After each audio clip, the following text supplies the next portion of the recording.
हमारे सभी दर्शकों को सादर प्रणाम। जय श्री कृष्ण। आज मैं फिर आपके सामने एक नया योग लेकर आया हूँ।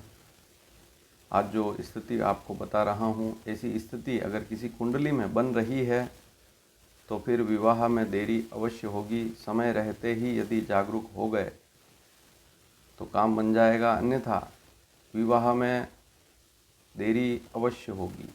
35 साल की आयु या इससे ज़्यादा भी हो सकती है। दिखने में बहुत साधारण सा योग है। अक्सर जब हम पंडित जी के पास जाते हैं तो इस योग को देखकर अच्छा योग भी बताया जाता है, क्योंकि इसमें बहुत सारी स्थितियाँ अच्छी भी देखी जाती है, लेकिन कुछ नुकसान वाली स्थितियाँ भी है, उनको समझना बहुत ज़रूरी है। और अगर ऐसी स्थिति आपकी कुंडली में भी है या माता पिता इस वीडियो को देख रहे हैं, संतान की कुंडली में ऐसा योग है, तो समय रहते जागरूक हो जाएं। तो सबसे पहले इस योग को समझने के लिए आप यहाँ पर एक कुंडली देखें। सामान्य सी कुंडली है, यहाँ पर सभी भावों के नाम दिए गए हैं। भावों को आप याद कर लें, तभी आप इस योग को समझ पाएंगे। जहाँ प्रथम भाव लिखा है वह प्रथम भाव होगा या लग्न कहलाएगा। जहाँ सप्तम भाव है वह सप्तम भाव होगा। अन्य भावों के नाम भी फिक्स हैं, उसमें कोई परिवर्तन नहीं होगा। हाँ, हर एक खंड में अलग अलग अंक हो सकता है। अंक के आधार पर उस भाव का नाम नहीं होता है। ये जो चार्ट दिया है, इसी से भावों के नाम पता लगता है। अब योग क्या है इसको देखें। मान लीजिए कोई लड़का है, लड़की है, विवाह के लिए या तो तैयार नहीं है, तब भी ऐसी स्थिति इस योग में देखी गई है। और विवाह के रिश्ते आ रहे हैं, तब भी किसी प्रकार की समस्या आ रही है, आनाकानी हो रही है, तब भी इस योग को वहाँ देखा जाता है। एक बात और है कि विवाह होने के बाद भी पति पत्नी में तनाव वाली स्थिति इस योग में देखी गई है।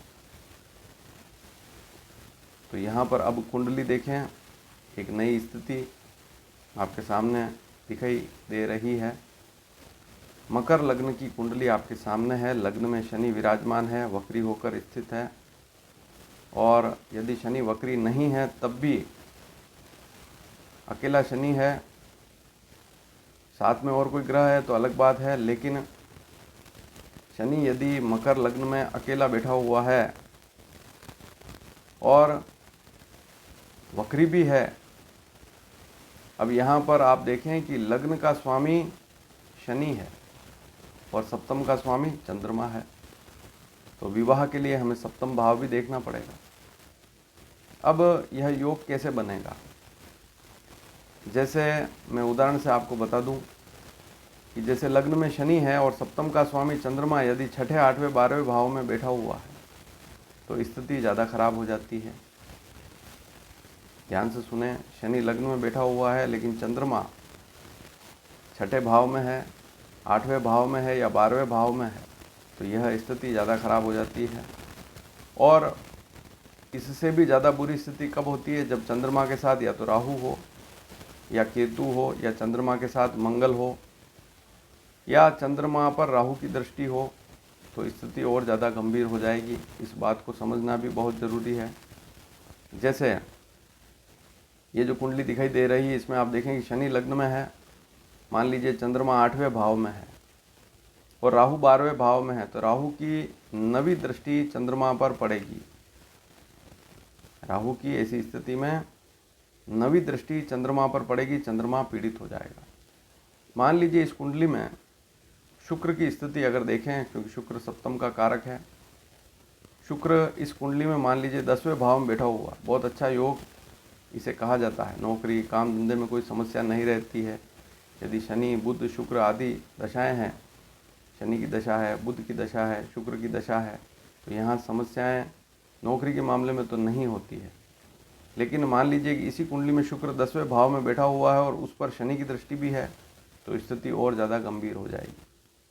शनि की यहाँ उच्च दृष्टि है, उसके बाद भी समस्या बढ़ जाएगी। लेकिन मोटी बात यह है कि लग्न में शनि बैठा हुआ है, वह सप्तम को देख रहा है और सप्तम पर शत्रु दृष्टि शनि की रहेगी तो दिक्कत बढ़ेगी।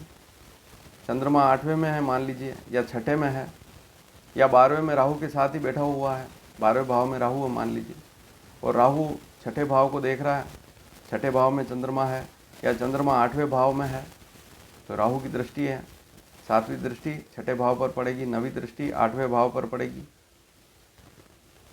या चंद्रमा 12वें भाव में राहु के साथ ही बैठा हुआ, तो यहाँ ऐसी स्थिति और ज़्यादा समस्या देने वाली होती है। अब ऐसी स्थिति में क्या उपाय करें? सबसे पहला उपाय तो यही है कि ऐसा योग यदि दिख रहा है तो कोई मिलान आ रहा है, उस पर ध्यान देवें। आनाकानी करेंगे या टालते रहेंगे तो समय निकलता जाएगा और फिर आयु 35 साल या इससे अधिक हो जाएगी, उसके बाद भी विवाह नहीं हो पाएगा। तो कोई भी रिश्ता आ रहा है उस पर ध्यान दें, ये सबसे बड़ा उपाय है। इसमें पैसा एक नहीं लगेगा आपका। और यदि राहु की स्थिति मैंने बताई, यदि 12वें भाव में राहु बैठा हुआ है और वह चंद्रमा को देख रहा है, जैसे मान लीजिए 12वें भाव में राहु बैठा हुआ है तो उसकी 5वीं दृष्टि भी होती है। तो 12 से आप गिने 12वें भाव से, 12वें भाव में 9 का अंक है, तो 9, 10, 11, 12, 1, 9 से गिनेंगे 1 तक। चौथे भाव में भी चंद्रमा है, मान लीजिए मेष राशि है किसी की, तब भी चंद्रमा पीड़ित है।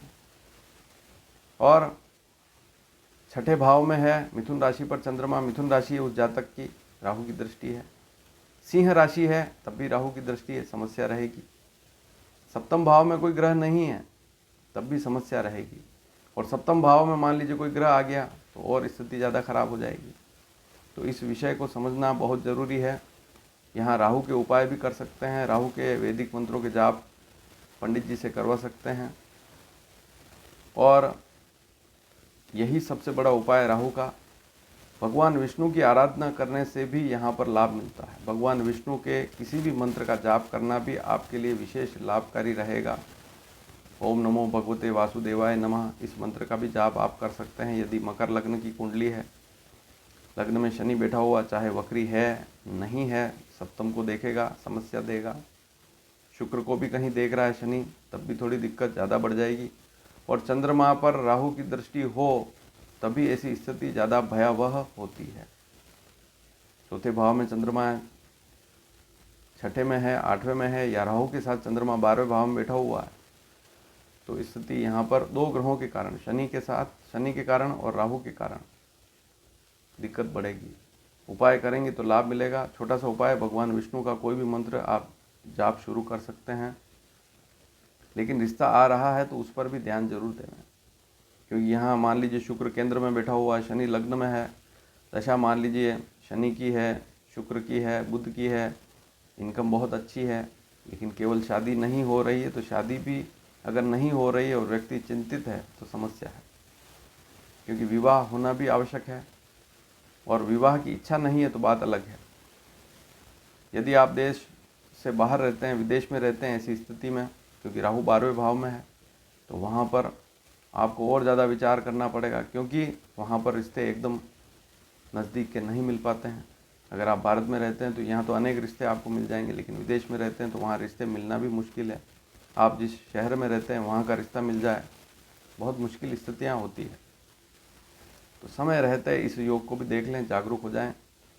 और समस्या आ रही है तो उपाय करें, और रिश्ता आ रहा है तो उस पर ध्यान माता पिता भी दें, और जिनकी कुंडली में, लड़के या लड़की कुंडली में ऐसा योग है तो वे भी ध्यान दें। और विवाह के बाद भी आपको उपाय, राहु का उपाय भी करते रहें। कभी कभी राहु के दान में, जैसे गरीबों को भोजन कराना, बहुत गरीब स्थिति में बुजुर्ग व्यक्ति हैं उनकी सेवा करना, इससे भी राहु के दोष दूर होते हैं।